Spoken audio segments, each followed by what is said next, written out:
আসসালামু আলাইকুম। তো আজকে আমরা যে বিষয়টা নিয়ে কথা বলবো সেটা হচ্ছে প্রাথমিক সহকারী শিক্ষক নিয়োগের গত বছরের তৃতীয় ধাপের যেই পরীক্ষার ফলাফল, সেই ফলাফলের আপডেটটা কি হতে পারে এবং নতুন সার্কুলার কবে আসতে পারে। তিনটা বিষয় নিয়ে কথাবার্তা বলবো। অর্থাৎ এই রায়ের ফলে কি হতে পারে, সেটা কি আবার নতুন সার্কুলার দিবে অথবা ওদের থেকে কিভাবে নিয়োগটা নিবে, এবং নতুন সার্কুলারের বিষয়ে হোল ডিটেলস এই ভিডিওতে আমরা আলোচনা করব। প্রথমে আমরা আসি যে এই যে রায়ে কি বলা হয়েছে, অর্থাৎ প্রাথমিক সহকারী শিক্ষক নিয়োগের ঢাকা এবং চট্টগ্রাম বিভাগের। তো এবং কি বলা হয়েছে, কিভাবে নিয়োগটা সম্পন্ন হবে। আপনারা জানেন যে যে কোটা সহ যে রেজাল্টটা অর্থাৎ চূড়ান্ত সুপারিশ করা হয়েছিল ওটা কিন্তু বাতিল হয়ে গিয়েছে। অর্থাৎ এখন রায়ে বলা হয়েছে মেধার ভিত্তিতে যেন নিয়োগ দেয়। এখন যে জিনিসটা হয়েছে অর্থাৎ ৬,২০০ সামথিং, এখন যে কাজটা প্রাথমিক শিক্ষা অধিদপ্তর করবে, সেটা আমি বিষয়টা ক্লিয়ার করে বলি। রায়ে বলা হয়েছে মেধার ভিত্তিতে নিয়োগ দেওয়া হবে। এখন একটা বিষয় খেয়াল করেন, ওইখানে যে ৬,২০০ সামথিং চূড়ান্ত সুপারিশ প্রাপ্ত হয়েছেন এবং সেখানের অধিকাংশই কিন্তু কোটাধারী। ওখানে কিন্তু মেধার ভিত্তিতেও মেধার যে পার্সেন্টেজ সেটা কিন্তু আছে এবং কিন্তু অধিকাংশই হচ্ছে কোটাধারী। এখন রায় বলা হয়েছে মেধার ভিত্তিতে নিয়োগ দেবে পরবর্তীতে, তার মানে ওই সুপারিশটা বাতিল হয়ে গেছে, চূড়ান্ত সুপারিশ। এখন প্রাথমিক শিক্ষা অধিদপ্তর যে কাজটা করবে সেটা হচ্ছে নতুন করে কোনো পরীক্ষা নেওয়ার সুযোগ রায় বলা হয়নি। তারা বলছে মেধার ভিত্তিতে যেন ওই সার্কুলার আন্ডারে নিয়োগ হয়। যদিও তৃতীয় ধাপের পরীক্ষায় অনেক প্রশ্ন ফাঁসের বিষয় উঠে আসছিল, তারপরে এটা কিন্তু নতুন করে পরীক্ষা নেওয়ার কোনো কথা কিন্তু রায় বলা হয়নি। তার মানে যেই ফলাফলটা তৈরি করা আছে মেধা তালিকাটা, এখন যে কাজটা করবে সেটা হচ্ছে তারা কোটার পার্সেন্টেজটা বাদ দিয়ে নতুন যে রায়টা দিয়েছিল কোটা সংক্রান্ত, অর্থাৎ যেই পার্সেন্টেজ অল্প কিছু সংখ্যক 5% কোটা, সেই কোটাটা রাখে বাকি পার্সেন্টেজ কিন্তু মেধা থেকে নেওয়া হবে। এবং ওই সিরিয়ালে যারা মেধার ভিত্তিতে আসেন, মেধার দিকে আগায় আছেন, ওই যে ৬,২০০ সামথিংয়ের ভিতরে কিন্তু অনেক মেধাধারী আছেন, তারা কিন্তু নিয়োগ পেয়ে যাবেন, এটা আপনারা নিশ্চিত থাকেন, আপনারা হতাশ হওয়ার কিছু নাই। এবং এবং তারপরে যারা মেধা তালিকায় থাকবেন তারা কিন্তু এই নিয়োগটা পাবেন। এবং ওই যে 5% কোটা ক্ষুদ্র নৃগোষ্ঠী, তারপরে প্রতিবন্ধী, এই যত কোটা আছে সেটা খুবই কম সংখ্যক, সেটাও কিন্তু নেওয়া হবে। এবং অর্থাৎ নতুন রায়ের আন্দোলনের পরে যে রায়টা দিয়েছিল কোটা সংক্রান্ত, সেই রায়ের ভিত্তিতে কিন্তু নিয়োগটা হবে। এখানে বলে রাখি, নতুন সার্কুলার দিবে না ঢাকা এবং চট্টগ্রাম বিভাগের জন্য, এবং হোল সার্কুলার যেটা আসার কথা ছিল সেটার বিষয়ে আমি পরে বলতেছি। তার আগে এই বিষয়টা ক্লিয়ার করে নেই। এবং এটা খুবই যে ওই যে নতুন করে সুপারিশ, এটা কিন্তু খুবই তাড়াতাড়ি দেওয়ার একটা চিন্তা ভাবনা করছে প্রাথমিক শিক্ষা অধিদপ্তর। যদিও আন্দোলন করছেন তিনারা, এবং আন্দোলন করে আসলে কতটুকু লাভ হবে আমি বলতে পারছি না। আসলে আন্দোলন করে মনে হয় না সেরকম একটা লাভ হবে, কারণ এত শহীদের রক্তের উপর দিয়ে যদি আবার কোটার উপর নিয়োগ দেয়, এটা কিন্তু আসলে বিষয়টা কেমন হয়ে যায়। যদিও তাদের প্রতি আমার সহানুভূতি আছে, কারণ ওনারাও চিন্তা করছেন যে এর পরবর্তীতে যদি এই কোটাটা কাজে লাগানো যাবে না, আর এবং তারা সব বয়সের শেষ দিকে অধিকাংশরই বয়স, তো তাদের প্রতিও আমার সমবেদনা। তারপর দেখা যাক, আল্লাহ ভরসা, আপনাদের জন্য দোয়া থাকলো, ইনশাল্লাহ ভালো কিছু হবে, পড়াশোনা করেন, দেখা যাক আন্দোলনের পরে কিছু হয় কিনা। তবে ফলাফলটা এরকমই হওয়ার সম্ভাবনা সবচেয়ে বেশি। তো এরপরে আসি হচ্ছে, তার মানে বিষয়টা ক্লিয়ার যে নতুন সার্কুলার ঢাকা এবং চট্টগ্রামের জন্য আলাদা দিবে না। ওই রায়ে মেধা তালিকায় যারা আগায় থাকবেন তাদেরকেই পরবর্তী সিরিয়াল অনুযায়ী জাতীয় মেধা তালিকায় চূড়ান্তভাবে সুপারিশ করা হবে। এটা নতুন রায়ের যেটা দেওয়া হয়েছিল কোটা সঙ্গত, সেটাই কিন্তু বলবৎ থাকবে। এবং আরেকটা বিষয় বলি, সেটা হচ্ছে নতুন সার্কুলার কবে প্রকাশিত হতে পারে। তো আপনারা জানেন, আমি বারবারই বলে আসছিলাম এই সার্কুলার নিয়ে কিন্তু আমরিক তেমন কোনো কাজ প্রাথমিক শিক্ষা অধিদপ্তর করছিলেন না। কারণ মেন কারণ ছিল মূলত হচ্ছে আমাদের এই তৃতীয় ধাপের পরীক্ষাটা আইনি জটিলতার কারণে আটকে থাকার কারণে। কারণ একটা পরীক্ষা চূড়ান্তভাবে শেষ না করেই তারা অন্য নতুন করে পরীক্ষার আয়োজন সেটা আমরা করতে চান না। বিধায় দেখা যাবে যে যদি এই তৃতীয় ধাপের পরীক্ষার কোনো সমস্যা না হতো, সেক্ষেত্রে কিন্তু আবার নতুন করে সার্কুলার দেওয়ার যেই চিন্তাভাবনা সেটা কিন্তু তিনারা করতেন বা আয়োজন করতেন। কিন্তু দেখা যাচ্ছে তৃতীয় ধাপের এই ঝামেলাটা শেষ করতে, বা আমি যদি এটাকে ঝামেলাই বলি, তাহলে এই ঝামেলাটা শেষ করতে কিন্তু এখনও কয়েকটা মাস লেগে যাবে। বিশ্বাস করেন, এটা খুবই, এই সরকারি চাকরির যে প্রসেসটা, এটা আমি বারবারই বলে আসছি, এটা হচ্ছে একটা লেন্দি প্রসেস। তো যেহেতু আরও কয়েকটা মাস সময় লাগবে, সেহেতু আপনাদের কিন্তু ওই নতুন সার্কুলার আয়োজনের জন্য যেই প্রসেসটা ওনারা করতেন সেটা কিন্তু একটু আমার দেরি হবে মোটামুটি বলা যায়। সেটা দেখা যাবে যে এটা শেষ হওয়ার পরবর্তী সময় থেকে শুরু হবে এবং সার্কুলার হইতে হইতে ভালো একটা টাইম আপনারা পাবেন। তো এই টাইমটা কাজে লাগান, কারণ হচ্ছে আমি বলি যদিও আমি যেই কথাটা বারবার বলি যে পরীক্ষা দিয়ে ভালো রেজাল্ট না করে চাকরি না পেয়ে পরীক্ষা তাড়াতাড়ি হওয়ার তো কোনো মানে হয় না, পরীক্ষা দেওয়ার তো কোনো মানে হয় না।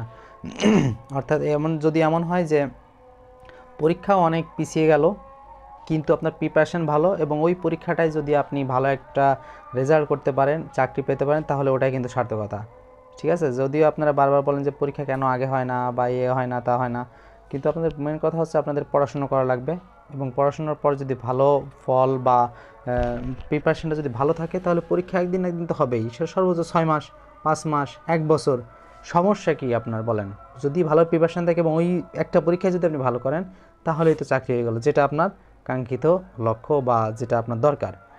তো যদিও পরীক্ষা যাই হোক দেরি হোক বা যাই হোক, আপনারা যে প্রসেস অর্থাৎ আপনার যে কাজটা করা লাগবে, আমি বারে বলি, বাংলা, ইংরেজি, গণিত, সাধারণ জ্ঞানের যে বেসিক বইগুলো আছে, বই নিয়ে আমাদের ভিডিও থাকবে যে কোন কোন বইগুলো ফলো করবেন।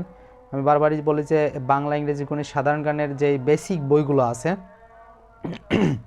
অর্থাৎ বাংলার জন্য একটা, ইংরেজির জন্য একটা, গণিত, সাধারণ জ্ঞানের জন্য একটা একটা করে এবং বিজ্ঞানের জন্য, এবং যেই ইয়েগুলো আছে প্রাইমারি বিগত বছরের প্রশ্ন ব্যাংক, তারপর হচ্ছে শিক্ষক নিবন্ধনের একটা প্রশ্ন ব্যাংক, সাথে হচ্ছে বিসিএসের প্রশ্ন ব্যাংক। এই ফুল কম্বিনেশানের ফলে আপনার যে প্রিপারেশানটা হবে সেটাই হচ্ছে সবচেয়ে ভালো প্রিপারেশান।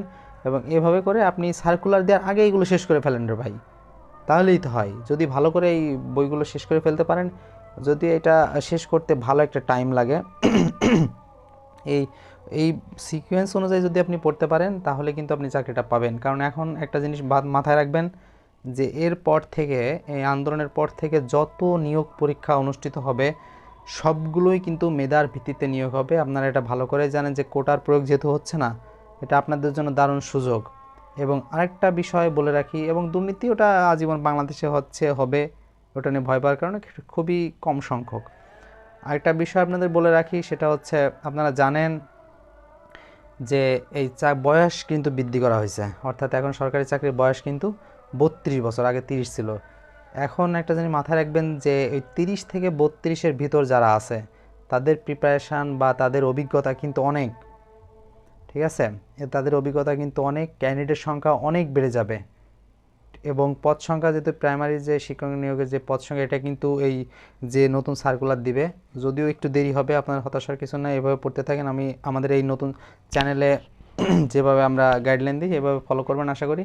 আমরা পরবর্তীতে চাকরির বই সহ সমস্ত কিছু জানাবো যে কোন সাবজেক্টের কোন বই ফলো করবেন, কিভাবে পড়বেন, A to Z, বাংলার জন্য, ইংরেজির জন্য, গণিতের জন্য, সাধারণ জ্ঞানের জন্য, তারপর হচ্ছে প্রশ্ন ব্যাংকের জন্য, যে বিসিএস, তারপরে হচ্ছে প্রাইমারি শিক্ষক নিবন্ধন, ফুল ডিটেলস কিন্তু আমরা আলোচনা করব। সুতরাং অবশ্যই আমাদের চ্যানেলের সাথে থাকা লাগবে মূলত চাকরির সকল আপডেট পাওয়ার জন্য, এবং বিশেষ করে আমাদের ফোকাস থাকে মূলত প্রাইমারি শিক্ষক নিবন্ধন এবং ফার্স্ট ক্লাস টাইপের বিসিএসের নিচে, এবং হচ্ছে এই মিড রেঞ্জের যে চাকরিগুলো, এবং খুবই স্ট্যান্ডার্ড চাকরি কিন্তু এগুলো।